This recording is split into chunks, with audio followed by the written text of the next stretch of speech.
Student welcome to Vijay education hub. आज इस video में क्लास 9 मैथ्स में चैप्टर 8 के एक्सरसाइज 8.1 क्वेश्चन नंबर 7 है। जैसे ही क्वेश्चन में दिख रहा है कि ABCD एक ट्रेपेजियम है जिसमें AB पैरेलल है CD के और AD इक्वल है BC के। डायग्राम दे रखा है। इस डायग्राम की मदद से हमें 4 केस प्रूव करने हैं, क्या AB के, C D के और ABC कॉन्ग्रेंट BAD और डायगोनल AC क्या डायगोनल BD के इक्वल हो सकता है। तो फर्स्ट केस के लिए हम क्या करेंगे, हमें यहाँ पर AB को बढ़ाते हैं आगे तक और एंगल C से एक लाइन ड्रॉ करते हैं, किसके पैरेलल, AD के। AD के पहले एक लाइन ड्रॉ करते हैं जो बाइसेक्ट करेगा AB प्रोड्यूस साइड को एट पॉइंट E में। तो हम ABCD की अगर देखते हैं तो हमारे इस हिसाब से AE DC के पैरेलल हो गया और AD CE के पैरेलल हो गया और AECD के हिसाब से ये क्या हो गया, पैरेललोग्राम हो गया। अगर ऐसा है तो AD किसके इक्वल है, CE के, और AD किसके इक्वल है, BE के, BC के भी। यानी इक्वेशन फर्स्ट और सेकंड केस में देखें तो CE BC के इक्वल हो गया। यानी ट्रायंगल BCE के हिसाब से अगर हम चले तो एंगल 3 मान के चलते हैं हम इसमें, जिसमें हमने इसको एंगल 1 एंड इसे एंगल 2 और 3 और 4 माना। यानी इसे 1 लिया हमने, इसे 2 ले लेते हैं, इसे 3 ले लेते हैं, 4 लेते हैं।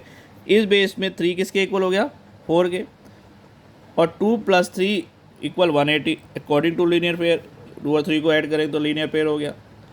ये दोनों लीनियर पेयर है और जैसा ही क्वेश्चन में ऑलरेडी क्लियर है कि 3 और 4 इक्वल है, तो यानी कि 1 और 2 भी आपस में इक्वल हो गया। 1 2 यानी कि एंगल A और एंगल B इक्वल हो गया। ये केस फर्स्ट के अकॉर्डिंग प्रूफ करना तो जो प्रूफ हो गया। अब इसी में सेकंड केस के देखिए तो ABCD ट्रेपेजियम में AB किसके पैरेलल है, CD के।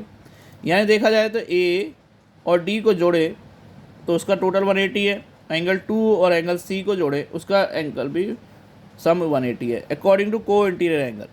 दोनों इक्वेशन को हमने कंपेयर किया तो A1 + D और 2 + C आपस में इक्वल हो गए। जैसा कि हमने पहले ही प्रूफ कर चुके हैं कि 1 और 2 आपस में इक्वल है, यानी कि रिमेनिंग जो C और D आपस में क्या हो गया, इक्वल हो गया। दूसरा केस भी प्रूफ हो गया। तो हमारे पास क्या ट्रायंगल बनता है, हम एक ट्रायंगल ले लेते हैं ABC, हम एक ट्रायंगल ले लेते हैं ABC और BAD ले लेते हैं। उस बेस में देखते हैं BC और AD आपस में पहले से इक्वल है और एंगल ABC BAD के इक्वल हमने ऐसे प्रूव कर चुके हैं और दोनों में कॉमन क्या हो रहा है, AB। यानी कि ये दोनों ट्रायंगल भी क्लियर हो गए कि ये कॉन्ग्रेंट पॉसिबल है। यानी कि SAS रूल के अकॉर्डिंग जब कोई ट्रायंगल कॉन्ग्रेंट प्रूफ हो जाता है तो यानी कि उसकी रिमेनिंग साइड्स और रिमेनिंग एंगल अपने आप इक्वल हो जाते हैं। यानी कि इस हिसाब से डायगोनल AC डायगोनल BD आपस में इक्वल हो। आई थिंक तो सभी बच्चों को ये क्वेश्चन अच्छे से समझ में आया होगा।